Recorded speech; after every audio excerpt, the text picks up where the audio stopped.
We are live, and I'm here with Jacinta. Hello. What's up, girl? I sort of actually, I was just thinking about this before because I like getting people's first and last names. Yeah. And I realised that I'd never actually taken in your last name because people just say Jacinta and everyone knows who we're talking. Do you know you kind of got it, that kind of one name thing? I think it's because everyone's too scared to try and give my last name a crack. Yeah, there is that thing as well. Yes, it is very Italian. Yeah. But yeah, you've just kind of taken on this one, like you just need your first name and people know who we're talking about. That's good, I like that. Yeah. Every time I've said to a few people, I was like, oh, I'm getting Jacinta on. They're just like, oh, yeah, the singer chick. Yeah. And that's what your Instagram says. Does everyone... I think everyone just says, oh, the singer chick, so that's why I just made it my Instagram. Did you want that? Like when you were a young kid, was that a bit of a goal? You're like, oh, I'd love to be known just as a singer because that's what I want to be? Or...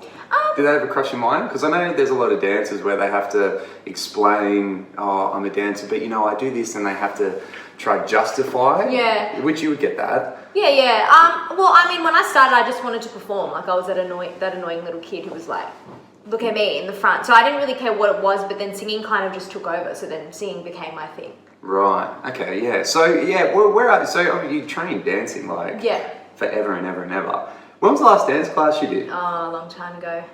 It would have either been Cameron Mitchell or Mitchell Woodcock. One of those two. But it would have been a while ago now. Right. Yeah. Okay. And did you dabble? Because I feel like we only really starting to get to know each other. I mean, I've always known you, but in terms of chatting a little bit more, it's been more recently. But I remember seeing you around. Did you ever work as a dancer there? Like, were you booking, or was it always? Did you just jump straight into singing? It was always singing. Yeah. Dancing was always my second kind of thing that I could do, but I am a singer dancer. You know, I never had the technique or the flexibility. Like, I tried hard, and full time was probably my peak. Right. But so you did do full time. I did do full time. What year was that? I did it in 2012. Right. So who's in that year? Was that with Paris? No, Paris was the year after me. So you did it with Tara. No, Tara was the year after me too. So my year, I mean, it's I don't know if you know. No, Perez was before me. Oh, Jesus. We were the middle year, and in our year, there's a lot of people who are working in musicals at the moment. And one of my good friends, Tanika Anderson, she did High Five. Oh yeah. Okay, mad. All right, nice. All right, so yeah, and then you started singing, but you've always sung. Yeah. Yeah. Okay, mad. Now, just before we get going, because we were chatting about this before. We were. And about kind of advertising and stuff like that. And I want to give this a go because people who follow me know this, which is vodka soda. And they're going to bring this out in August. Now, I'm a big fan. Do you feel like when people, like I follow people on Instagram, right?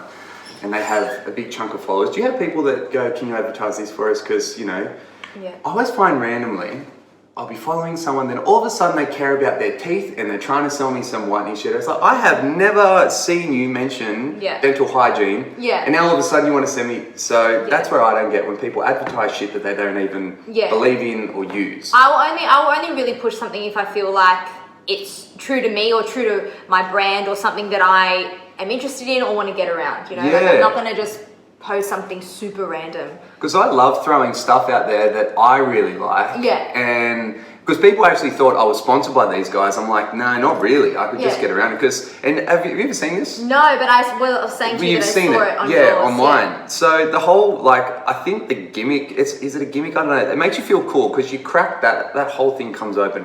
I would get stuck into this, but it is 11 o'clock, so a little bit much. Yeah. And I've got shit to do after this. So, but yeah, this is their new double strength one. So that's why normally they've got it in a white can, but yeah, double strength, crack the lid open, put whatever you want in there. It is good for party time. And I host a whole heap of people here. As you can see, the nice little bar behind there. We've got to get that going one day. Yes. But it's easy when you give people a drink. It makes them feel cool. And it's like, yeah. It's just easy, I think, with that. It is it's easy. Really good. And I think the packaging's good. I'm a sucker for good packaging. If you make me feel cool, I almost don't care what's in it, but it does taste good. Anyway, all right, that's done. Got that out of there. Cool. Oh, I don't have a straw. Hang on. Jacinta, hold the fort. I've got to go get a straw. Say something to all the people out there. Hello, people. How are you going? Don't put me on the spot like that, Corey. I hate that. Actually, speaking on the spot, hang on, coming back around. I did watch your YouTube thing the other day. That was very funny. What was it? I didn't even know that was a challenge. So run me through that. So I like to watch YouTube. It's kind of just been a little bit of a guilty pleasure only recently, but at the moment there's been this trend on YouTube where it's letting the person in front of me decide what I eat. So yeah, on my video, if you watch it, you'll go on and you'll see that we just get behind someone in the drive-thru and you order whatever they got. Yeah. And it's kind of interesting to see what they're getting and what times of the day. Well, you were sitting behind a big old family that just ordered everything. Yeah. And it would have been funny if it was lunchtime, because I think that would have been more intense. But we went at breakfast, so that was good. Oh, okay, right. But no, it was just funny. Like, I didn't, obviously, I'm just starting up my YouTube channel and getting it going. It was just filled with singing covers before. Yeah. But I was telling my friend about it, and she's also a singer. She's like, I've always wanted to do that. Like, even if it doesn't get any views, like, it's just funny. Let's do it. Yeah. And so we just did it. And it came out really funny. Like, we just pressed record. We weren't trying to do anything. We were just driving and bantering. Well, you guys had, mad chemistry on that, which was good. It was fun. Really, really good. Okay. So, and is that, so you would try to push out some more stuff like that? I mean, I'm going to try. Like, they're just fun. I'm just kind of doing the videos that I've always wanted to do. And I've told people, like, I want to do this. And they're like, that's so stupid. Why would you do that? You're a singer. Yeah. And I'm like, yeah, but I feel like people want to get to know you just beyond that. They don't want to just see your perfect singing videos and be like, cool. They want to know you as a person. Yeah. So that's what I'm trying to do. Just show a different side to me. Well, I'm hoping these little things, a lot of people who have gone on to it, like people who, they know of them, but they reach out to me afterwards. They go, oh my God, that person's really nice. Hey, I was just like, well, everyone's nice people. You just got to get to know them. So it'll be good.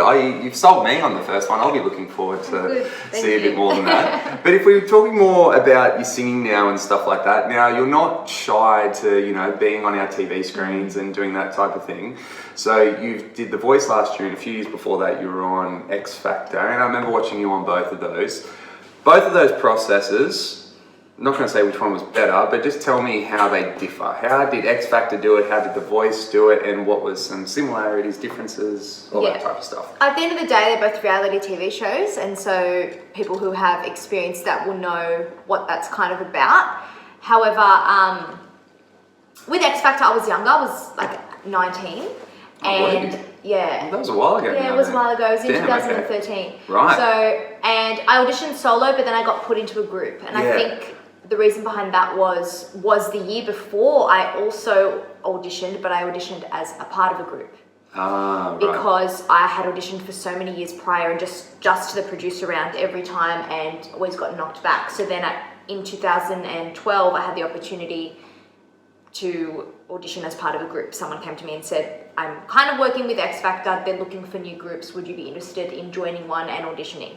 And I thought, well, if that's going to get me in front of the judges, then okay. Yeah. So I did that, and then I think the producers kind of had the idea that I'm a group person. Well, they knew that I had a dancing background and all of that, so... Yeah. Then the year after, when I auditioned solo, I got through, but then at boot camp got put into the group.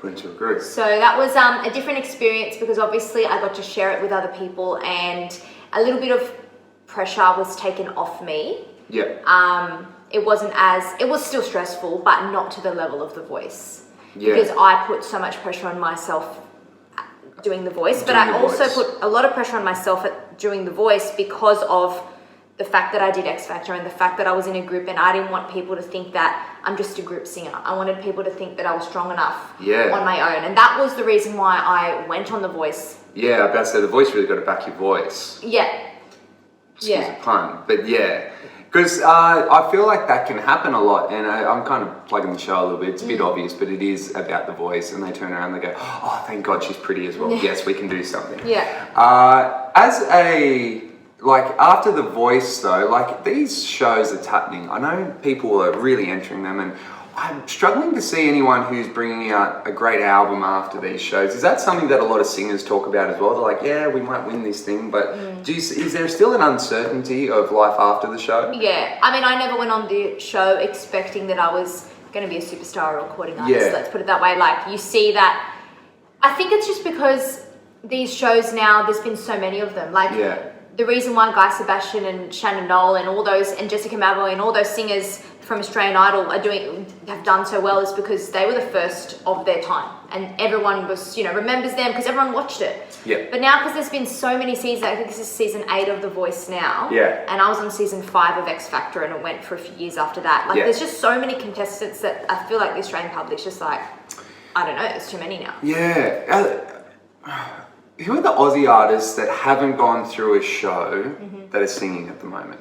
I can only ever think of Delta in terms of pop star singers, the ones that didn't go through, like Guy went through a show. Like, who are the Aussie artists out there that are producing stuff? Like, who are you looking at that you're like, okay, they're in with arm reach for me, that's who I'm gunning for. Like, I know for my modeling, I look at a couple of guys and I go, okay, I see the work they're doing. I see that maybe their body might be in a little bit better condition, or their styling is a bit better, or they've got better clients than me. So I keep my eye on them. It's the same as my dancing and even my presenting. You as a singer, is there a singer that's like a few steps ahead of you that you might look at and go, okay, I see what they're doing, I've got to catch up to that? Yeah. Or like, what artists are there out there that are doing this? I wouldn't say, you're right, I can't think of like any major ones. Like Dean Lewis didn't go through a show. Yeah. He's kind of doing really well. Okay. Also, one of my friends, Chloe, she's just kind of come out, and so we went to America together. We were kind of both on the same plane, and then I don't know, she must have just linked up with the right people. I haven't really spoken to her since it's taken off for her, but she's done really well. She's just putting out songs. I don't know if she's signed to a label, but she's either doing it independently or what, but she's getting a lot of traction on her songs. They're getting radio play. And so that is kind of someone that I'm looking up to, and she's a really nice girl, so she's got a great voice. She deserves it. Yeah, because I really don't know what, because when you got kicked off The Voice, I was scratching my head because I saw that performance and when you were dancing, Promise, not the Beyonce song that you did with all the dancers. And it was the first time I looked at someone, maybe because I knew all the girls dancing behind you, but the first time I looked at someone on one of these shows and gone, oh, they actually look like a legit artist who can do everything that they're doing overseas. Like, that's all happening. Was that the week that you left? No, that was my first week. So I had that was your first week. You had 2 weeks that, after that, right? Okay, that's good. But I remember looking at that going, oh, hopefully because that's what we're at. Did you think that? I felt so too. I feel like we need... Because who won? The dude who... Sam. It's a bit of controversy of him being a DJ. He's not a DJ. He's a voice looper. But what is he doing now? Did he go back? I don't really know. I think I saw something on Instagram that he did like a YouTube series of something, a few videos. I don't really know. But it is sad because it's like, it's a big process, and then at the end of it you win and people ask those questions like, what are they doing? You were someone that I could actually see going on a tour or doing something where like some young girls could look up to you and like the guys would say, oh yeah, that Jacinta girl, she's banging. The girls would say that. All these demographics would get, I just don't get why this doesn't happen a little bit more. Like, do you know why? No, I don't know. It's frustrating. It could be the Australian market. I don't know. It is frustrating when you know that. Not just me, but I know there's other people out there that can deliver the same thing, and it's like, why? Like, Australia doesn't have an artist, I don't feel, that can dance and sing and do and be on par with, I mean, I'm not going to say on par, but can do kind of similar things that the artists in America are doing. We don't really have anyone like that. Oh fuck, I'll say on par. When I was looking at you, I was like, there's no one that's doing more than what Jacinta's doing right now. Like, I've never seen anyone that ups the ante a little bit more, unless you want to be pink swinging from the bloody roof on silk. Like, no one, like Beyonce didn't dance any more than what you did, or like Rihanna doesn't dance. Like, anyway, I just don't care. We got a smaller population over here, so it's not like I would say go overseas and give it a crack, because there's probably more of you overseas than what there are here. So you're actually in the right market. It's just, I don't know why Aussies aren't getting behind it. Because I don't know, and I don't know why, because it's really sad. Like, I just wish we as Aussies, because we are, like, we've got like a lot of mateship and everyone's really cool, but then I feel like with performers or people who are trying to really hard to get in the spotlight, there's a little bit of a tall poppy syndrome thing that happens, and I don't really know why. Yeah. But it's a bit upsetting. Just worries me when I see it doesn't worry me, I don't really care, but like I look at our top line singers and like Guy's still really on the hustle, and none of his tracks even take off, and he's like, people say Guy Sebastian's one of our best dudes. He has to judge a show to get a good, same as Delta. I haven't, like, and I've danced for Delta a couple of times, but I'd love to see them not rely on judging a TV show to stay relevant, that we've got a market here that can keep them alive. But now I'm saying that, I do look at bands, it's more, I feel like the bands are getting a better go. Yeah. Like Client Liaison are doing some really Yeah. cool things, Ocean Alley are doing some really cool things. Shepherd did well as well. Yep. So I feel like the band scene, who's the dude that, Conrad Sewell. Yeah. He's doing some good. Yeah. Where did he come from? Just gigging and worked his way up? I guess so. He's really good friends with Delta. I'm not sure, but he's. I don't remember him coming through a show as such. No, he didn't. Yeah, No. so that's kind of cool. So there is a few going now that I kind of dive into that. So what is your goal at the moment? Like, what are you personally working towards? Because you've got a lot of experience under your belt. You can still sing, really sing. Are you doing gigs at the moment, or is it still the music is the focus? Or? Yeah, music is now all that I do, whether it's teaching, singing, or gigging. That's all I do. I used to work in retail before The Voice, so it has definitely helped me in that regard. Yeah, great. Having more exposure has helped me get more gigs. Yeah. Ideally, I'd like to be recording. Yeah.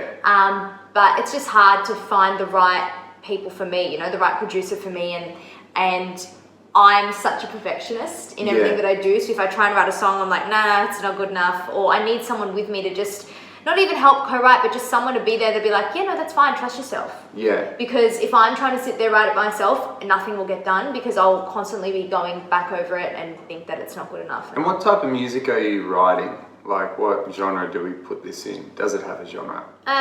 Is it like R&B? Is it still, ballads? No, still, I'm not sure, because I got asked this by a producer not long ago, and it's like, I want songs that people love, but I also don't want to compromise my voice, because you hear so many pop songs where there's not really much singing involved. No. You know? But it also needs to be a song that everyone can sing along to, because there's no point getting out there and doing an amazing song where you're like, rah. Yeah. But if nobody can sing along, then... Yeah. Mind you though, people do sing along to Adele and they might sound like a broken record, but they're still going to sing their tits off in the car. Yeah, well then that's song. Yeah, well then that kind of tells me that I would need to be looking for a kind of ballad, but I fear that because of the way that I was trying to be made out on The Voice, people just see me as this little bubblegum pop sort of princess, which is not what I ever wanted to be. No. So do you fight that, or do you go, this is what they're telling me? Because I was working with an artist and he went through a show and all that type of thing, and his big thing, he had a great big voice and he did really good swing covers and he did the whole Bublé thing, and he was desperate to be accepted by a different market, and he was doing great corporates, earning good money, had a great lifestyle, and he wanted to shun all that out of the way to try do something.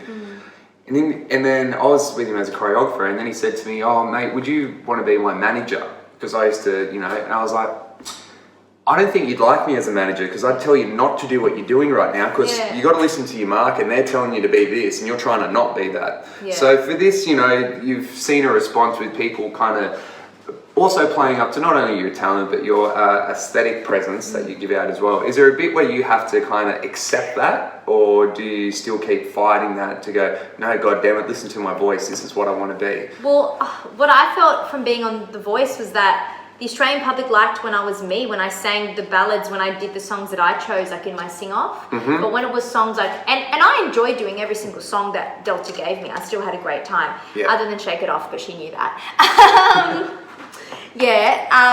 But I felt that the Australian public responded more to those songs, and it was more so the producers and the behind the scenes that were telling me what I needed to be. And I don't know if that was in my best interest or if it was in the best interest of the cast that they needed on the show. The TV, the producers of the show were saying, this is the type of song. See, I find that funny, because they produce a TV show, they don't produce artists. They say that they do, and I love The Voice. I had a great time on the show, and it definitely helped me.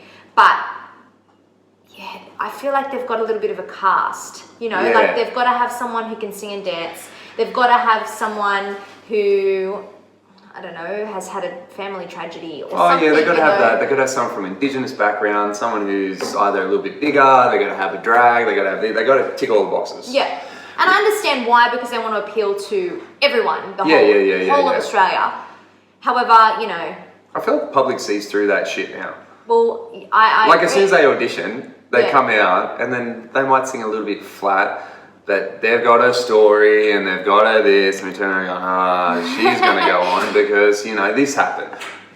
Aussies kind of see right through that. So, yeah, I wonder how in touch with their market they actually are, the producers. And, if you're watching this and you're going, oh, actually, no, I enjoy it, please start a conversation because we'd be mad to get this one going. But I feel like Aussie audiences see through what producers think that we want and they just kind of spit it at us. Yeah, I believe that there's two sides to it because I feel like there's the people who are switched on will, but there's also people who just believe what they're shown, because my story was 100% genuine, and me saying how I didn't feel like I was good enough or I didn't feel like my voice was exciting enough was fully me, and that's why I would cry every single time.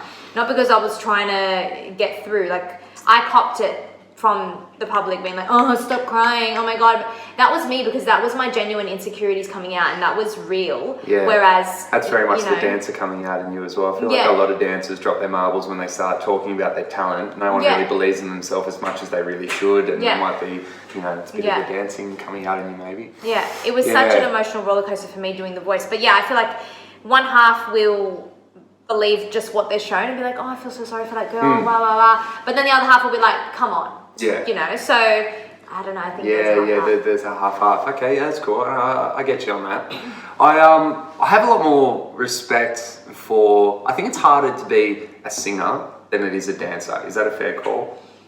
No, I feel like it's also hard to be a dancer. Because I think, I know it's definitely hard. They're both hard. But I think from a general public point of view, a general public will be able to pick when a singer isn't on their off day. But it'll be harder for them to pick when a dancer isn't on their off day, because generally they're not dancing by themselves. Because I know someone could turn the wrong way, but the people who know us will go, oh, aren't these dancers great? Or they might go the wrong way and no one will pick that up. A dancer will, we will. We'll go, oh. Yeah. I think it's pretty funny how many people don't pick up that shit. Yeah. However, everyone can be an expert on singing. You're very right on that. People will be like, oh, that was a bit off key, or I didn't like the way she sounded. They've never sung a note in their life, but they'll hear someone and go, oh, that wasn't very good. Yeah. Now that I've said that out in the open, do you kind of hear that a little bit now? Totally. Yeah, it's hard, hey. So, there's levels, like I can see levels in the dance game, so you can be constantly employed and kind of work your way up. For singers, you either go from like the kind of small gigs or you're up the top. Yeah. Great. There's no real path to follow, I don't feel. Yeah. It's just keep on trying any avenue, knock on any door that you can, work with whoever you can. Yeah. Try and create a hit. Yeah. And then it may not even get anything. Like it may be a hit, but it may not get anywhere. Have you ever thought about trying different markets, like getting out of Australia? I'm not saying go to America, but have you ever thought going different countries and stuff like that and trying it there? I've only started thinking about it now because I've got my European passport and I've been told, like my family's like, you should go to Italy, they'll love you there. But I just don't feel that there's as many connections. Apparently Sweden's really great for writing, and there are a lot of pop writers and songwriters are all over there. But I just don't have the connections. Like I'd love to go over there and try over there. But yeah. So how do you get the connect? Where does that go? Like when you see these people who are connected, where do they get that from? I have no idea. No idea. If I knew, I'd be over there. You would be over there. That is very true. Yeah. Okay. So you'd be open maybe to go over there and. Yeah.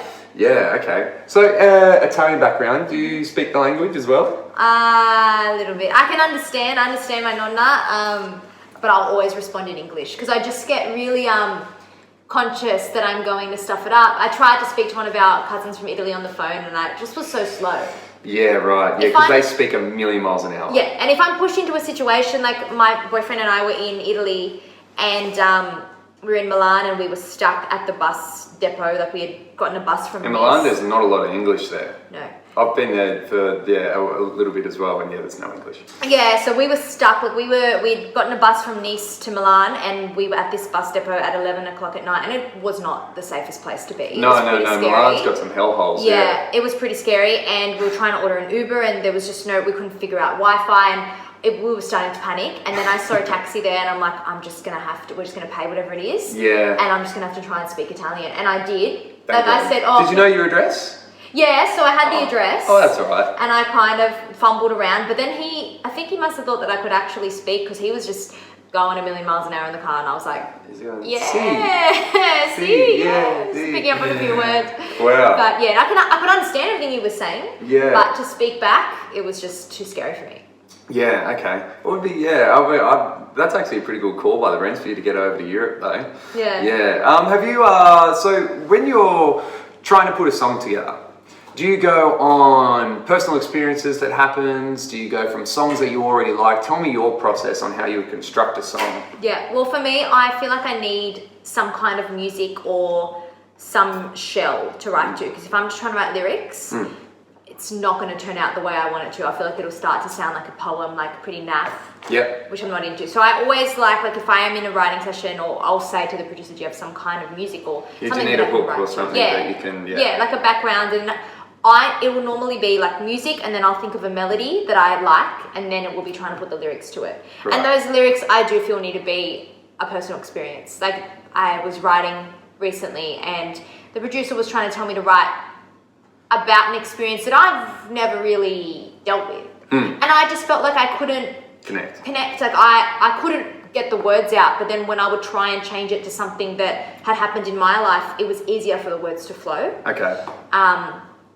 Whether that made it a better song or not, probably not, but it was the only way that I could get the words out. Yeah, okay. Yeah. And have you chatted to labels in the past? Like, what's that, like when you're with the group or as a solo, have you got to a stage where you're at that conversation yet? Or? Not really. Like, we were signed to Sony as Third Degree for a little bit, but I think it was a lot of public push for us to get signed. Like, I don't know if Sony actually wanted to sign us properly. Like, they signed us to release one of our singles, because when we got eliminated, Natalie Bassingthwaighte had mentioned on live TV that she loved our winner single that we recorded, and it was so good. So then the public wanted it. Kind of, were tweeting Sony like, we want to hear the song, we want to hear the song. So they signed us to put out the song, and then we were on a really bad contract. Like, it wasn't great. I hear a lot of singers that kind of get a bit dicked over by Sony, and I know people kind of, I think at Australia that's the label you want to be with, but some of the people I've chatted to who are with Sony, they're like a bit of a nightmare. Yeah, we were just on a really bad contract, and we were advised by a management company to just wait your time, wait until the contract is over. In the meantime, be writing songs, and then go back to Sony and say, hey, we've got an EP's worth of songs, or we've got an album's worth of songs, we want to re-sign on a better contract. And that was our aim until one of our group members decided to leave. So then kind of when Sony didn't take up the option to re-sign us, and that was kind of the disbanding of the group, and that was it. Did you still chat to any of the girls though? Or this was the one where you all got put together? Yeah, so it was myself, a female rapper, and a boy. Yeah, right. Yeah. That's right. Yeah. It's all coming back. Yeah, you guys were great. Yeah, I thought it was different. Like, at first it didn't seem like it was... It kind of had that Black Eyed Peas vibes, but just, different. It did. Yeah, a bit of a fresh... And it had an overseas interest. Like, all of our clips on YouTube, people would comment from Brazil and different places around the world, and like, we love them. And so I truly think that if we continued, we could have gone somewhere, because it was very different. But, the female rapper just... one day decided she didn't want to do it anymore, which was really sad. And I don't really speak to her, because her deciding not to do it anymore was just never to return our calls ever again. Right. That was it. Like, the last time I actually spoke a word, we were still in group. Like, that's how. Right, and then one day she just went MIA. Yeah, couldn't get a hold of her. Damn. And the boy, like, he lives in Melbourne, so we're on good terms. Yeah. Okay, cool. And with your, so are you writing, sorry, I just had a train of thought and I just lost it, because I was just thinking about, damn, what a bitch. She just went missing. But so at the moment, are you writing music, or are you looking for the gigs? Like, what is when you say I'm working 100% as a singer, are you really just focusing on the corporates and the live gigs that you've got going around at the moment? Is there still a bit of music there that you want to get out? There's not enough writing and recording happening. You know what I mean? Like, not really. I want a producer who, and it's funny, because I was actually saying this at Dr. Goodrum's house, and her guitarist was saying, but you don't need a producer, you just need 4 chords to write a song. And I'm like, that's really easy to say when you can play an instrument. Like, I can muck around on the piano, but it's just all by ear. I want a producer who can listen to me and go, I feel like we should work on this kind of style, you know, and kind of help develop me, and we work together and just get the best out of each other, like create some really good songs. But I don't know if there's producers in Australia, or not that I know of, that want to spend that time. They just want to, you know, make the money, do the songs, and that's it, and move on. So that's kind of, it's always taken a back seat, the recording. I would love, my dream one day is to hear my song on the radio, but yeah, of course. I don't know. But at the moment, it's just all the gigs. Like, Yeah. I've just been working with lots of different companies, doing all different things, like band, DJ work, Yeah. group work with the Diamonds. Just Yeah. all different things, and solo gigs as well. Like, if people have seen me on the show, they'll approach me privately. So Yeah.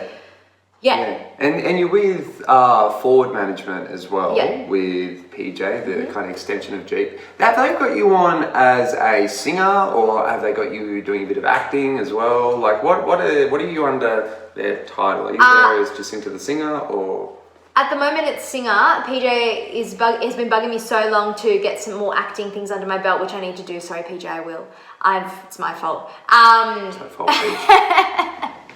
Yeah, I need to get more into the acting side. Yeah. Because PJ's like, we just want to see, you know, where else we can take it. We, you know, I just want to get a self-test so I can know. So that's what I'm aiming for. That's what I've got. Would you be happy to be an actress one day? Yeah. Yeah, you could do that? But also, I want to do that, but I also want that to ultimately be the stepping stone to me singing. Because that's what I enjoy the most. Because I've kind of, obviously you would know Keenan quite well. We've seen Keenan kind of carve this trailblazing acting thing, and now he's trying to curveball it back to his music a little bit. I'd say he's really kind of come out in himself, hey? Yeah, I love it. So do I, but was he ever, I knew, like, I always felt he was pretty in touch with himself. I didn't think he was that. Do you think this has come out because of the lifestyle that he's got now? Or is this like... No, I feel like it's always been embedded there? in him, but I feel like because I knew him, obviously, with my ex-boyfriend Jordan, they lived together. I was always around, and Keenan always did seem like he was struggling with something, but we never knew what. Like, we never knew what was going on, you know, and all you can do is just be there for him, and we'd have some awesome times and fun times that we never knew, and then it's just really nice to see him so happy and so like free. It's just really beautiful now. Yeah. No, that is good to see. Yeah, because I see him now, I'm just like, wow, he just looks so comfy, but it just kind of like, whoa, did not see that coming. Like, I saw it building, and then all of a sudden now he's just on this height, you know. But yeah, no, it is mad to see. But I wasn't as close to Ken as how you're discussing, but if you're chatting though to some singers and they're just like, because there'll be a lot of singers out there and a lot of fans that would look at you and be like, oh God, I just love to do what Jacinta does. Yeah. Do you ever think that sometimes, that there are some people who are looking up to you? I don't know. It's nice to hear, but you know, I'd also like them to know that I'm not living a perfect life at all. You know? Yeah. But it's great, and it's definitely humbling to know that there could be people out there that, like, I have little baby students and they're so cute that come up to me and said, I want to be a singer like you one day, and it just makes me really happy. Yeah. And would you advise anyone to go on these shows? You've been through 2 of them. Yep. Would you go, but 2 different ones, one where it's a little bit more on the total package, one where you can back your voice a little bit more. You've gone through 2 different streams, you've seen the outcome live after both of these shows. You've got a young promising singer, she's 19, got a lot of things you're going for her. She's like, Jacinta, do I do it? What do you say? I would say yes, because it is an amazing experience. However, I wouldn't be going on there with all your hopes set on, after this I'm going to be a superstar. I would go on it and really take in everything about the show, take in the experience, take in your connections with your coach if you go on The Voice, and just really use that exposure that it's going to give you. Yeah. That's what I would do. Yeah. And I would be ready. I don't feel that I was like, after the show, I wish I had some songs that I had already put out prior to being on the show that I could have then pushed. Straight into it. I wish I started this YouTube channel right after, you know. I could have done it, but it really hurt me to get out when I did, and I kind of needed that time. Every time I go through a really big musical thing, I sort of need a bit of, like, a few weeks, or I just need some time to just not think about it, not think about music. I've been to America and I come back and it's a big emotional roller coaster, and I come back and my dad's like, talk to me about it. I'm like, no, I just need some time off. Yeah. So I think I took too much time off in between after The Voice. So I would say to that person, just be ready and be prepared, and then get ready. That's just a phase. Yeah. And then get ready to start your next phase straight after. So you'd more prep them for stage 2 as opposed to 1. Yeah. Okay. And going through these shows, is there anything like you could maybe advise the producers or the people putting the show together? Because obviously we're all, when you're the singer or you're the talent on the job and someone's telling you what to do, in your head you're always going, oh God, I wish I could do it like this, or damn, I wish I could do it like this. Especially if, you know, you are used to being the leading lady or that type of thing, or you're a teacher as well. So I know me I went through a stage of I was teaching so much that I would be on these gigs, and I realised that I could start dabbling, and now I'm quite pushing the choreography side of stuff. So I could go, fuck it, I can do this. Is there any stuff that you could go through these TV shows and go, you know what, you guys need to change this because this is screwing us all up. Well, not screwing us all up, but you know what I mean. No, I feel like at the end of the day, like while I was a part of the show, they did everything to make us feel supported and comfortable while we were on the show. Yeah. Coming off is a different story. Is there an expectation that they're still going to look after you after the show? There was with The Voice. With The Voice, yeah. Yeah, like I love them all, and I had a really great time on the show. However, I don't know, like I had the feeling that we were still going to have a relationship post-show, but it's not really the case. Not that I feel anyway. Which has been a bit upsetting. But yeah, no, I think like at the end of the day, the producers, they do a good job. The only thing I would say is the Australian public loves to see people absolutely kill it. They love to see them do well. So if an artist is saying to you, I just don't feel that this song is 100% me, the only thing I would advise is to listen to them on that. Because they know what they can smash. They know what they're going to do amazing at, and then the public's going to respond to that. Okay. I don't know if giving different songs or doing things helps them kind of have more control over the show or have more control of the outcome. But at the end of the day, they have a boss too, and that's the network. So yeah. So do the judges pick the song or the producers? It's a bit of both. Bit of both. Okay, cool. And do you feel sometimes the judges go, you know what, whatever, producers, you just pick what you got to do, we'll make it work? Is there a bit of that? Yep. Yeah, okay, fine. Because I do feel that, because I told Delta behind the scenes that with my last song, Shake It Off, it just wasn't for me, or wasn't really me. And she fully listened to me and she heard me. But again, at the end of the day, she's got a boss and she's got a job, and she may have really tried, but yeah. Yeah, that's a shame when you hear that. Oh, it's not a shame, but just kind of interesting when you hear it a little bit more raw. And when you've chatted about, you know, I don't know if I want to write a ballad or if I want to go down this little poppy thing. You know, I have no idea. There might be a whole heap out there. Are there any music producers out there that you look at and you go, oh, I'd love to work with that one? Or do you feel like there's a lack of actually producers here in Australia, because do some of our good ones go overseas? Or do we have a lack of the people that are investing time in you guys? I don't think there's a lack. I just think I don't know. Found the right one. I don't know too much. I wish there was like, I don't know, like an app where there's like all producers on there and it shows what they specialize in. Like somewhere where I can find, where singers maybe there should be something like that where there could be an agency. Like I don't really know, but I wish there was somewhere that I could go on or singers could go on and it says there's these producers, this is the type of genre that they specialize in, this is who they've worked with, these are some songs that they've done. And then you go, oh, I really like that one. And then you contact them. You know, that could be... Because I just thought especially after The Voice, that there would have to be producers or people out there that obviously produce the music that would look at you and go, this chick's hot property, I got to get on that quick because, so there's a lack. So are there a lot of singers in your ballpark? Like, do you chat to other singers that are all in your same kind of... I wouldn't say predicament, but where you're at in your career at the moment, are there a lot of singers there? Yeah, the other singers that I chat to are the ones that are kind of, in the same situation as me. Like we're kind of on the verge of, well, what do we do now? Like, do we keep trying to do this? We're getting, mid-20s, or should we be trying to get a more stable job? Because if we go down this route of trying to make songs happen, obviously that costs money and it costs a lot of money. And there's no guarantee. Like, what if I put all my money into this body of work and then no one likes it or it doesn't get picked up, and I just basically that money's gone and I don't have money to buy an apartment. That's like my thing. Like I really want to be able to invest in something and be able to set up for my future now at my age. I think I wasn't thinking about these things when I was 18, 19, but now I am. Yeah, okay. Because it does, because I know, like I've seen Kat really, you know, invest a lot of time and money. You would be familiar with Kat, wouldn't you? I've seen her do a lot of stuff as well, and like a good product as well. Again, I think Australian public getting behind it is, you know, I like...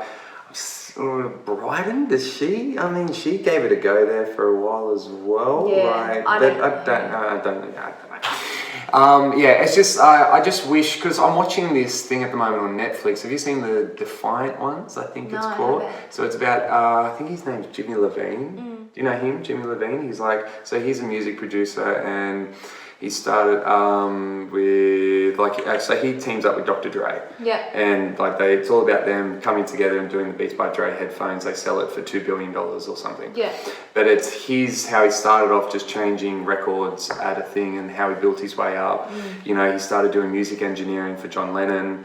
Like he just kept hustling, and he had a really good eye for it. Like he was working with Nelly Furtado, and she was like, I'm waiting for a hit. He met Justin Timberlake the week before, and Timberland just said, oh, I think you guys should get together, and then they did their record, did Gwen Stefani. I think you should really watch it, because he had a belief in his artist, and also getting a number of artists together and looking at all their songs and go, I like this song, but you shouldn't be singing it, you should be singing it, and he kind of, so maybe those singers you're with, like, do you ever workshop these ideas with other singers?